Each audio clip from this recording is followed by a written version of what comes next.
Picha zaonyesha ndege ya kijeshi ya Marekani imeharibiwa Saudi Arabia baada ya shambulio la Iran.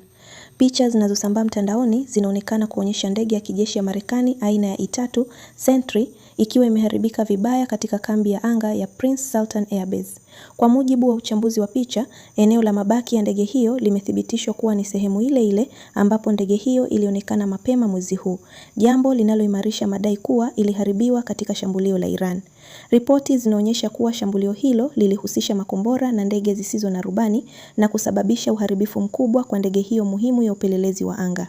Ndege ya E-3 Sentry ni moja ya vifaa muhimu vya kijeshi vinavyotumika kufuatilia anga na kuratibu operesheni za kivita.